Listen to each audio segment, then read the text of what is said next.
Every CEO's journey has its Everest.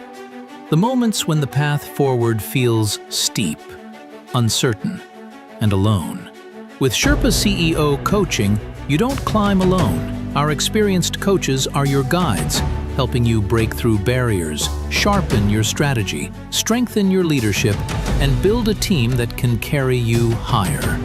With tailored one-on-one coaching, strategic planning, and real accountability, your summit is within reach. Sherpa CEO Coaching, your guide to confidence, clarity, and extraordinary business growth. Get coached and learn more at sherpaceo.com.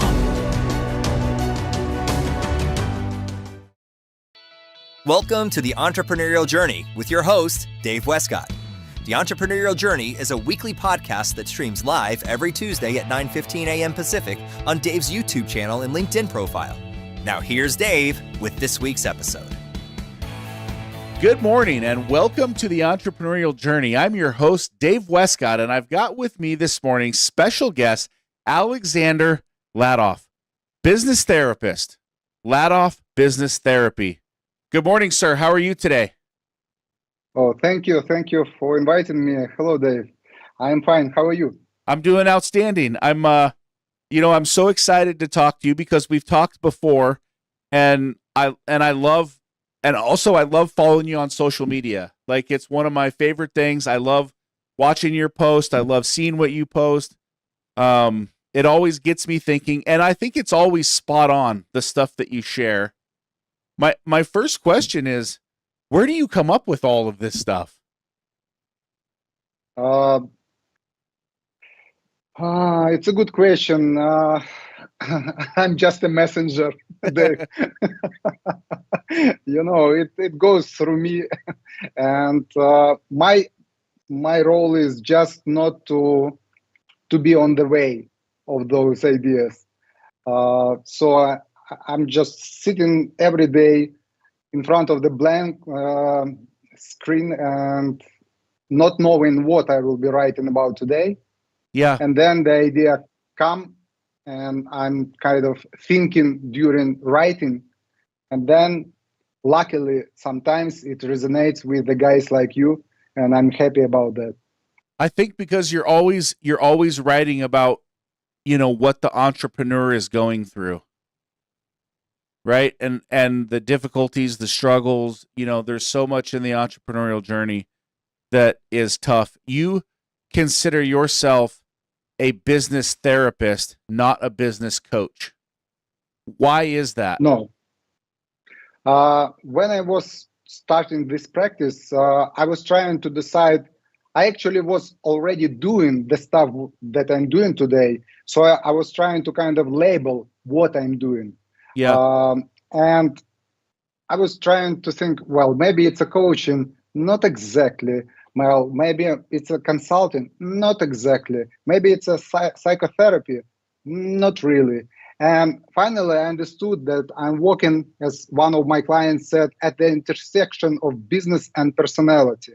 There is this intersection, and I'm trying to deal with the issues which are the most difficult to resolve for entrepreneurs. They are kind of existential sometimes, and those issues, they cannot be solved within one modality, like say coaching or the business or the philosophy or the psychotherapy. Those complex questions, they can be solved only when you have several modalities and you place it one on another. So a kind of more complicated, like if you want to understand something, you rarely, it's enough to touch it.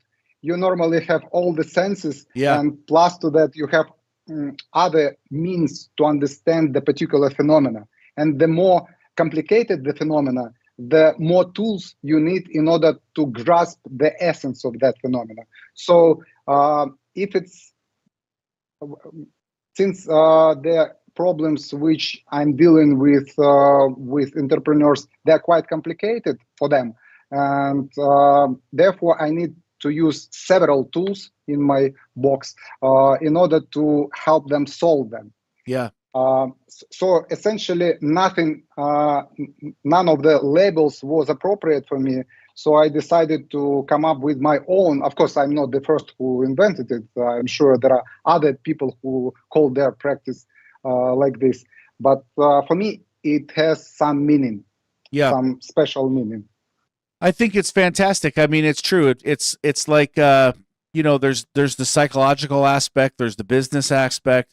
So talk about what the business therapist does. What do you do with your clients?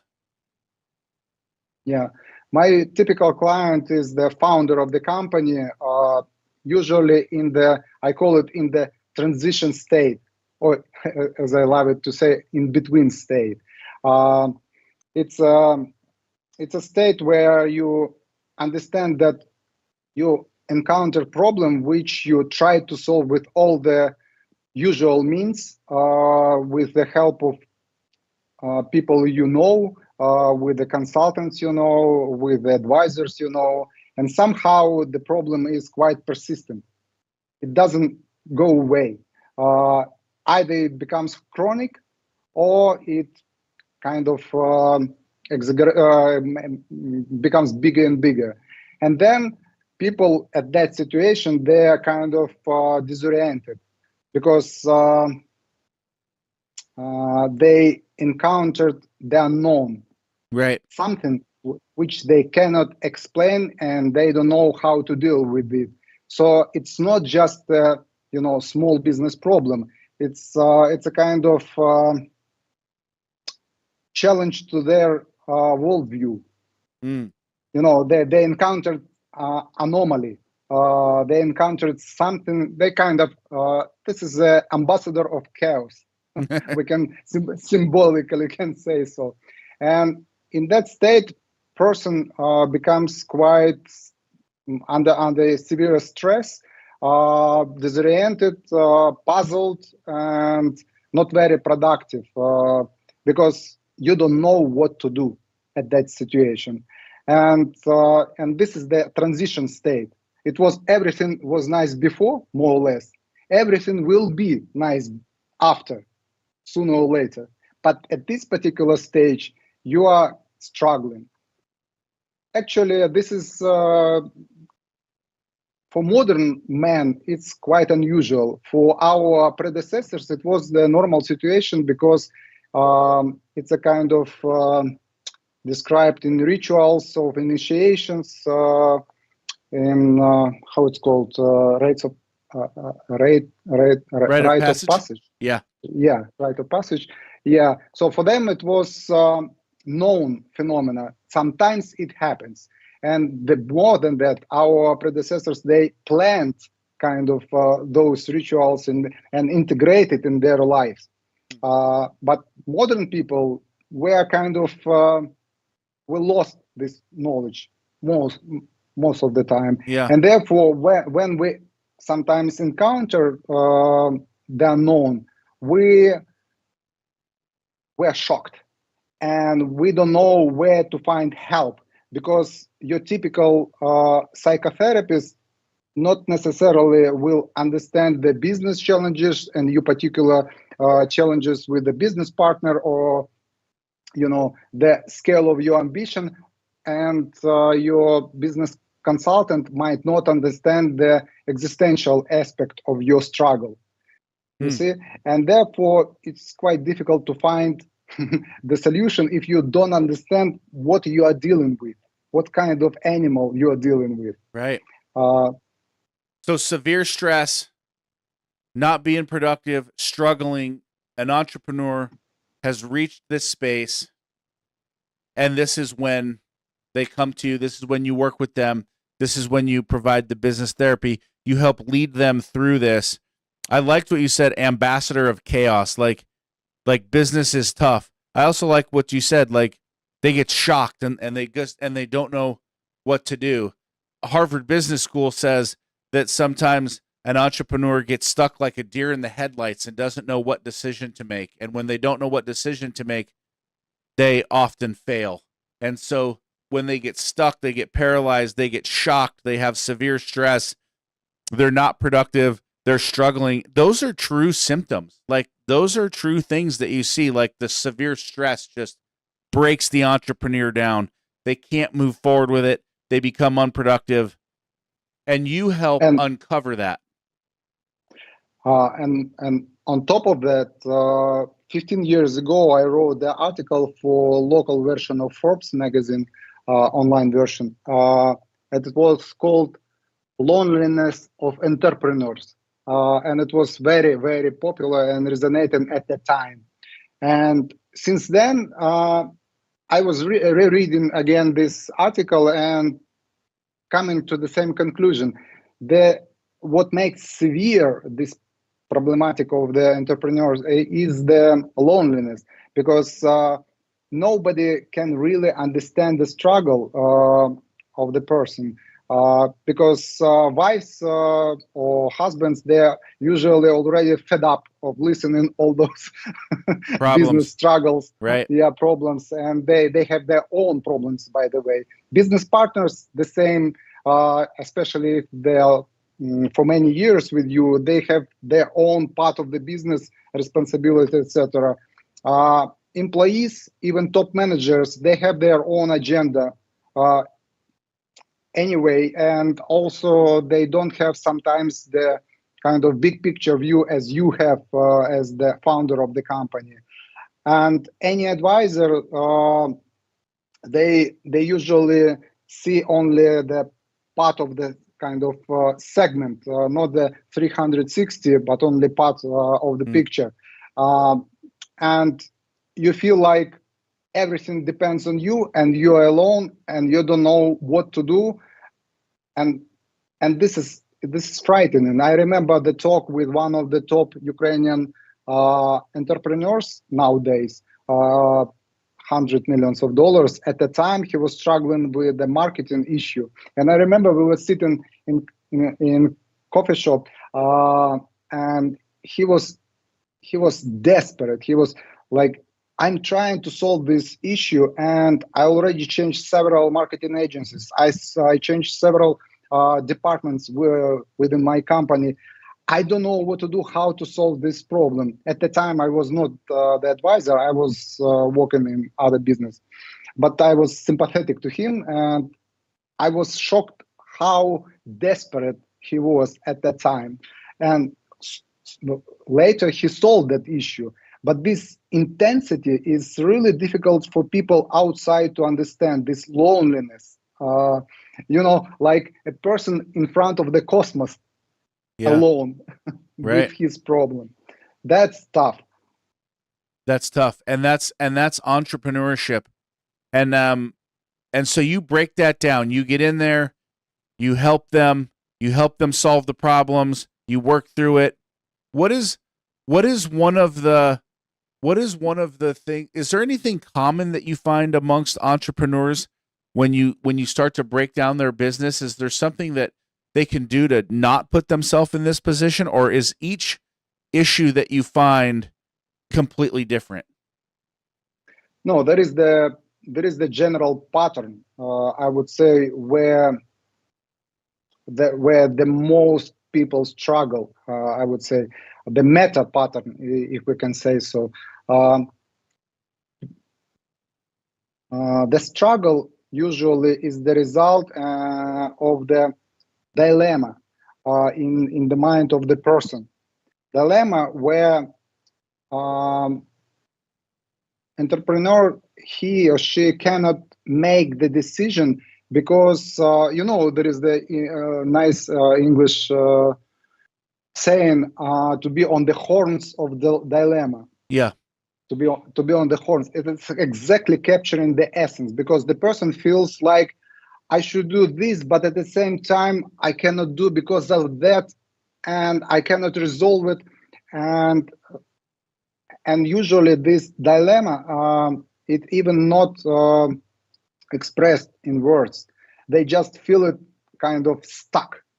They cannot somehow make things happen as they used to do, because entrepreneurs, they're action-oriented people. They're usually easy to start the action. But here they're kind of like a Mustang car, which roaring Yep. in the maximum, but at the same time the brakes are also at the maximum. So it's kind of a lot of cloud, a lot of roaring, but no movement. That's kind of thing, and the system is ready to collapse. So the problem is that this dilemma, until it's kind of resolved, it creates a lot of negative symptoms. One kind of package of symptoms is the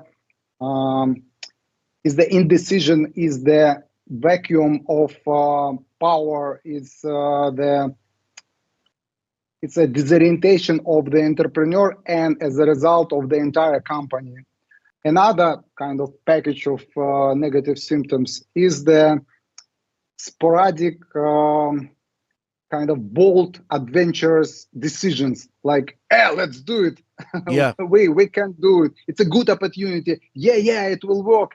The kind of adventurous, a bit crazy decisions from time to time, which naturally lead to the losses of time, money, opportunities, waste, I would say, in general.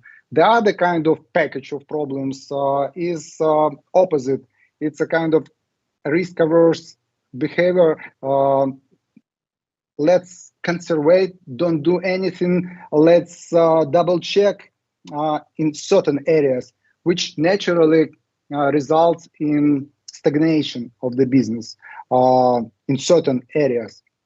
So altogether, it means that the company doesn't grow, and where it tries to grow, it loses opportunities and resources through waste. And therefore, there is the gradually kind of losing its market positions. But the core of that situation is this dilemma inside of entrepreneurs, which he cannot or she cannot resolve.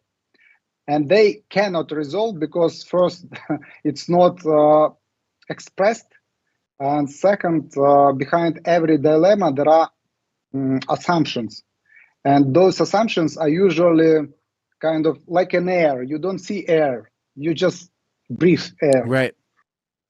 And my role is to help him or her express such dilemma and find out which are the assumptions behind it, which supports this dilemma. And if we find the assumptions and they resonate, it's quite easy to kind of destroy them, to oppose them, Right. to show that they are false very often, those assumptions. And therefore, dilemma starts weakening, and a lot of energy kind of unleashed, and the solutions come easily. So you break down the dilemma, you break down the assumptions, then that frees the entrepreneur, and the entrepreneur can then focus on the solutions. The solutions start coming easier, and they're able to rebound in their business. Exactly.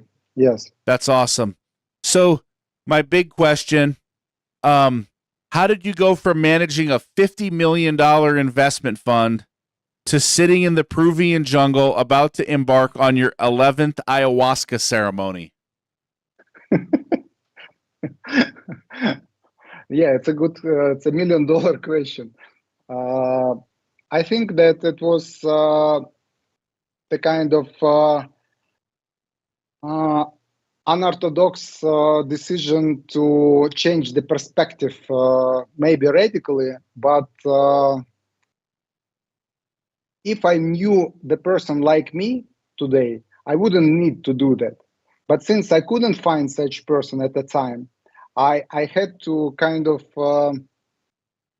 make a lateral move, make the out-of-the-box move, because up to that moment, I was trying to find the kind of my path to understand what is right for me and how to bring maximum value to the world and to be in peace with myself. And I was changing industries. I was changing roles. I was in many. I went through several industries. I was in employee, the CEO, investor, advisor, board director. All those roles I know. I also read a lot of books on psychology, on philosophy, etc., Yeah. on different science, but I couldn't find the right answers for me. So I had to change the perspective. And although by that time I never used any psychedelics, I hated any idea of changing my perception. But since I exhausted all typical means like psychology, like philosophy, like the practical experience, even extreme experiences. So I had to try something new, and therefore I tried in Peru jungles the thing. And since one was not enough for me, I decided to go through 11. 1 to 11. That's a lot of experiences. Yeah, yeah.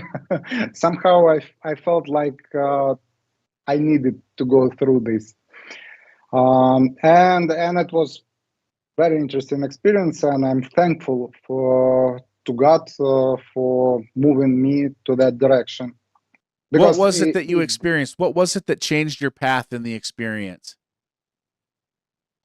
first, it showed me that there is another kind of world exists, which I had no idea about. That there is something um, something even more real than this real.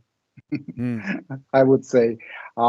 Second, there were very difficult moments during that situation for me, and I went through them, and they kind of exposed my weakest links, weakest post. One of them, for example, was I really wasn't ready to ask for help, and it was even very funny and hilarious situation because when you drink it and when you are in this altered space, altered state rather, and you might be in a very low mood, and you can ask for help. You just because there are always two people who are just helping.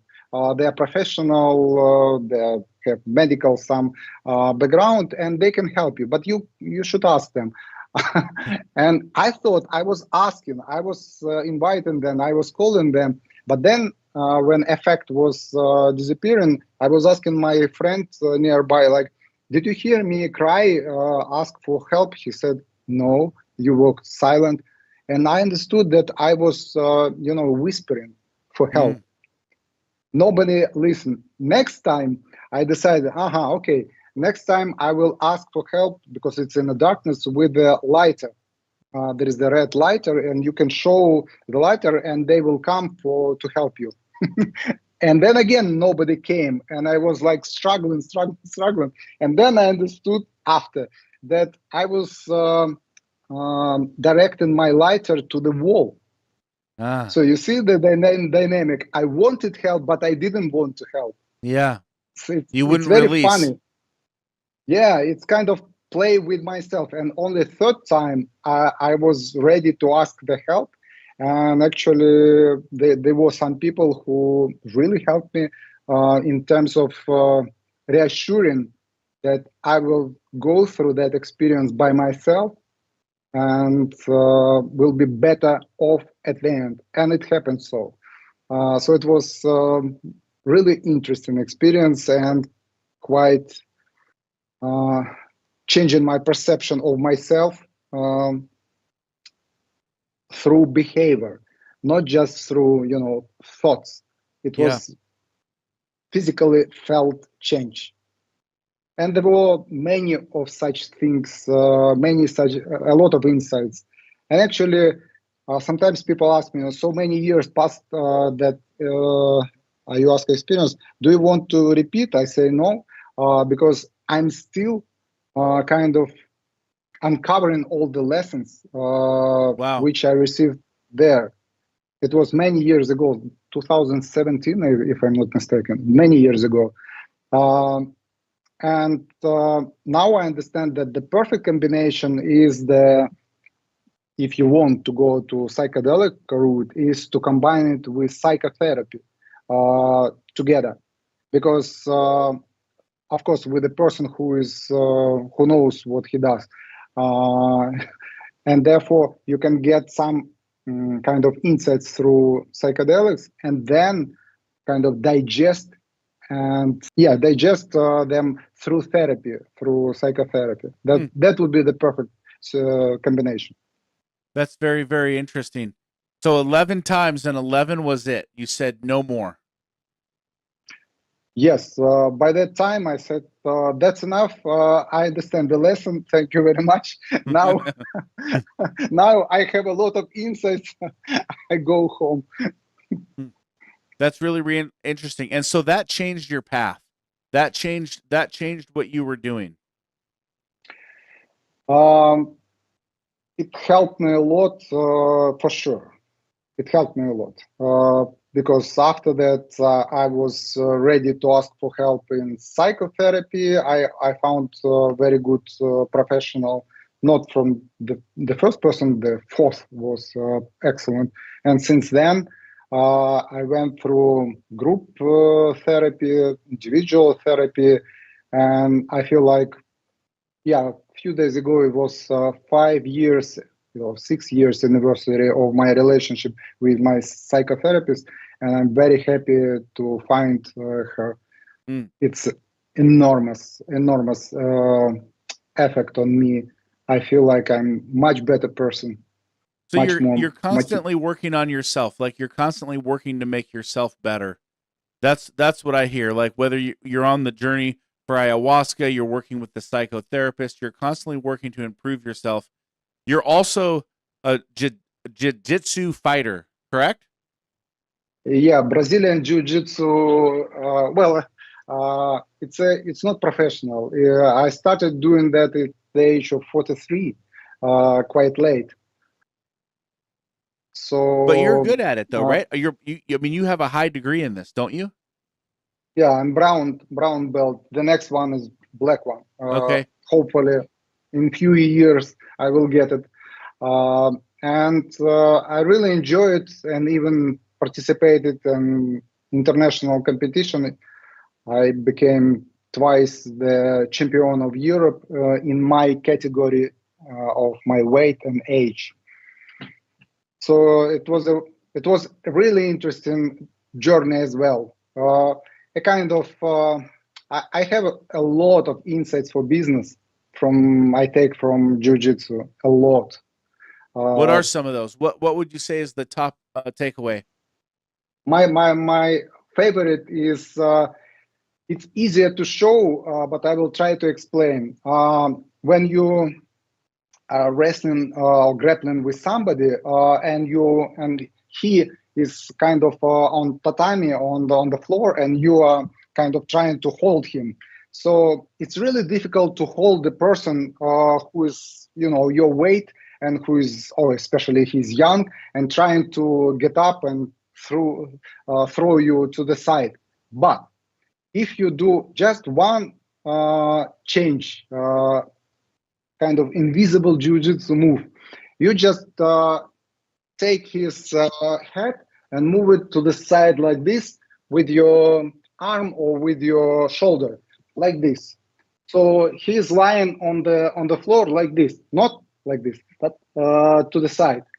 And this small change will take away approximately 40 or 50 or 60 even % of his power. Wow. Because our body is designed in such a way that we should be symmetrical.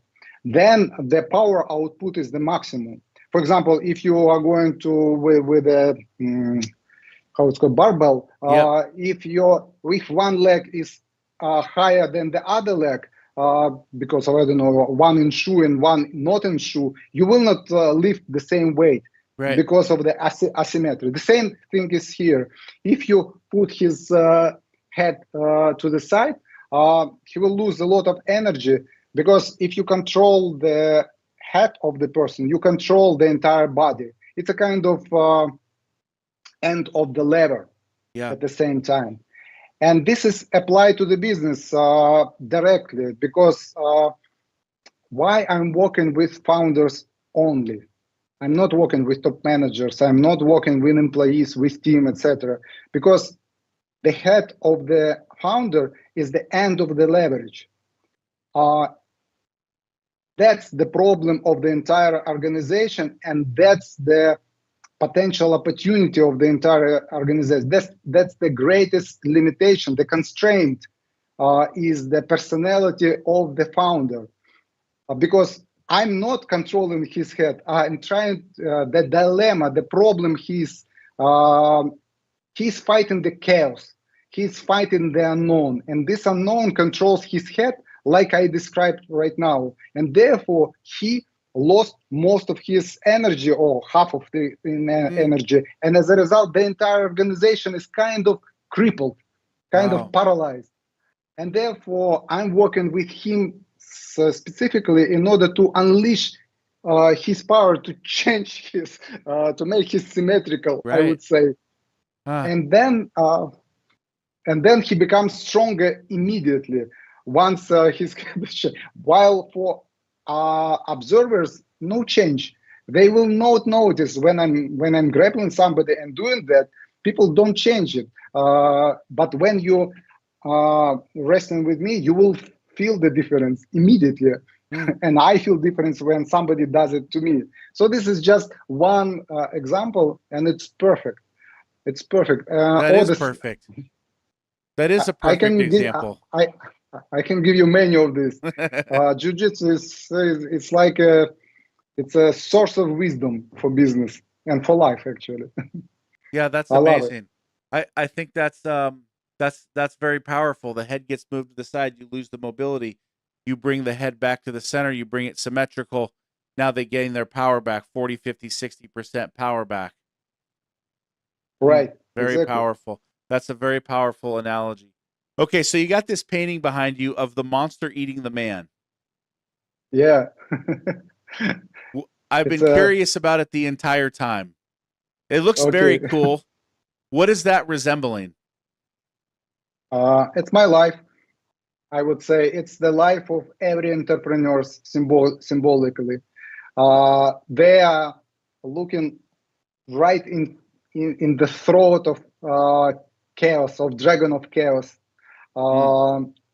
And they have no choice but to be calm and to look straight in the face of the unknown. Did you draw that? Because no, that's a famous Ukrainian artist, Alexander. I love his works, and this is one of them. For me, it's really, it captures the essence of the entrepreneurship, but most in general, it captures the essence of the true logos confronting chaos. It's true. I mean, that's a great painting of sketch drawing, whatever it is. It's great. It's great analogy of what it means to be an entrepreneur. That's very cool. That's very, very cool. I like that a lot. So listen, you've been so gracious with your time. It's been a phenomenal show. What tip or tips would you give to any entrepreneur out there today? I would say that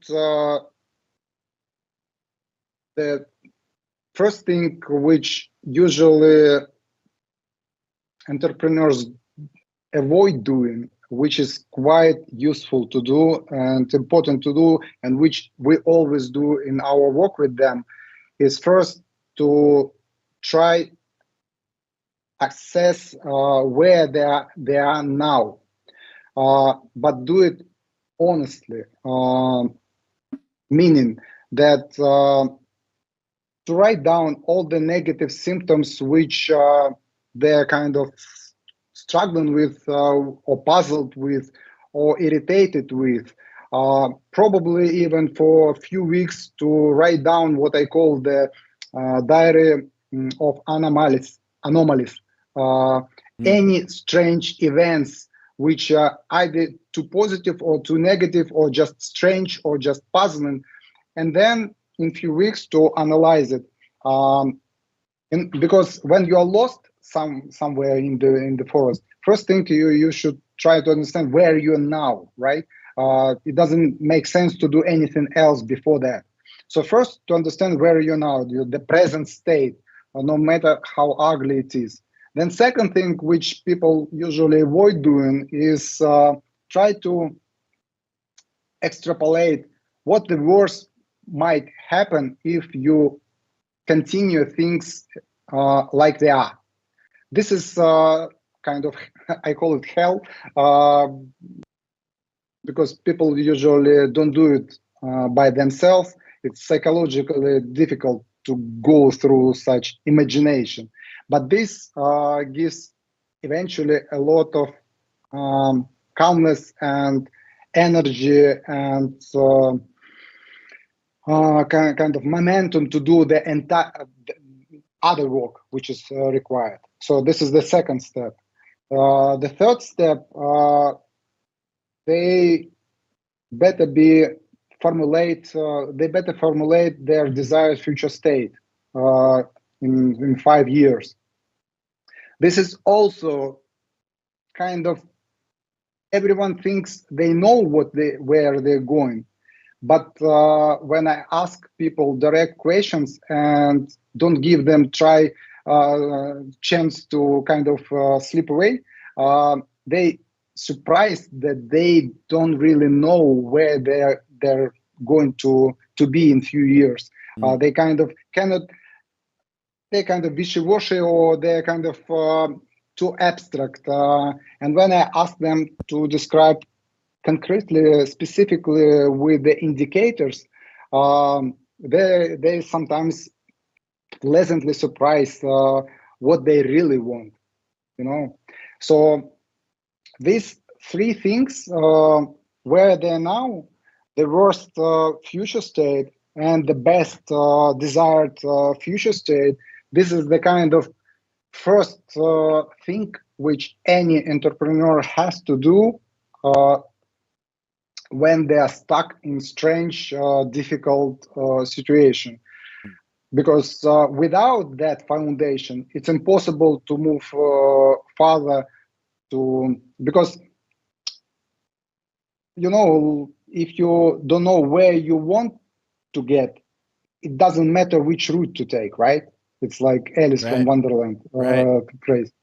So in order to understand what kind of barriers or limitations or traps are kind of holding you, you should first understand where you want to get specifically. But in order to understand where you want to get, you should understand where you don't want to get.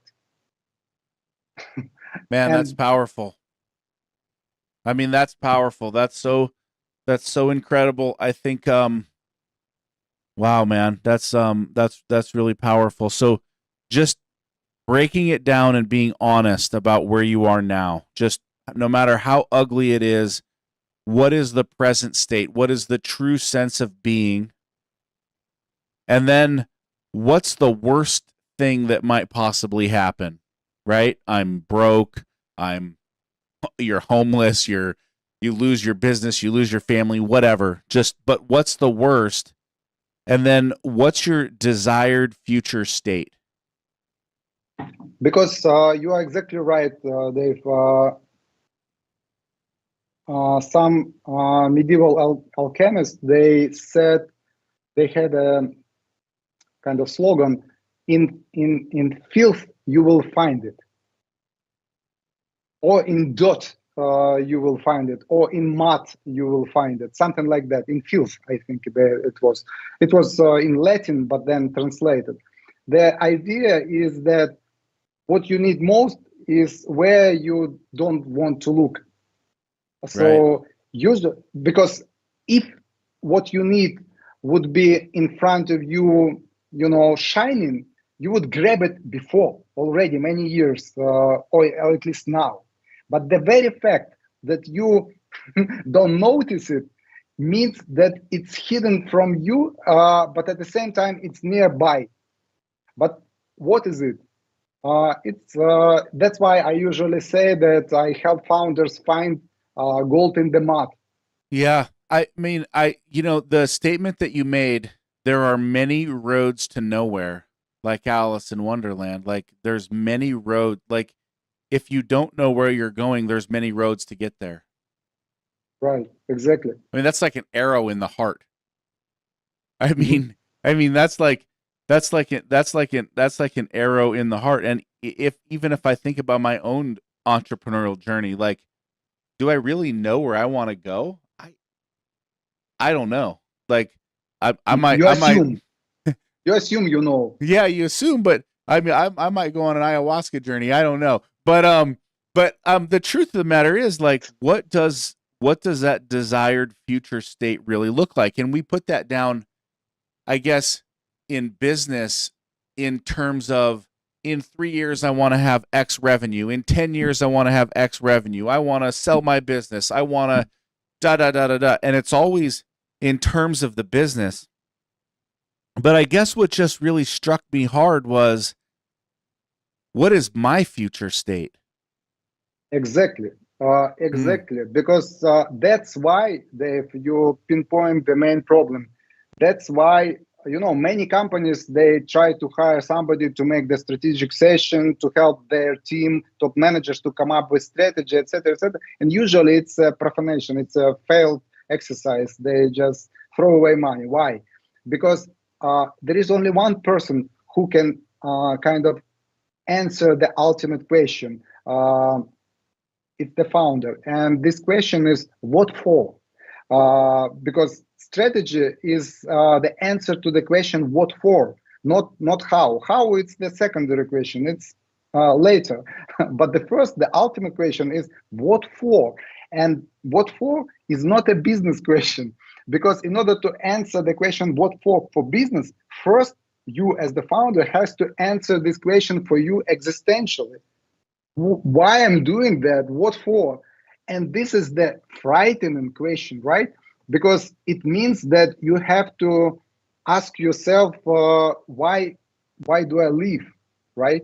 It's an existential question. And people afraid to not even answer, to ask that question to themselves. No wonder they cannot answer this, give any vision about business to their employees, to their top manager. No wonder they cannot come up with a strategy, because it starts with the founder who cannot ask that question to himself or herself. It's powerful, man. That's just mind-blowingly powerful.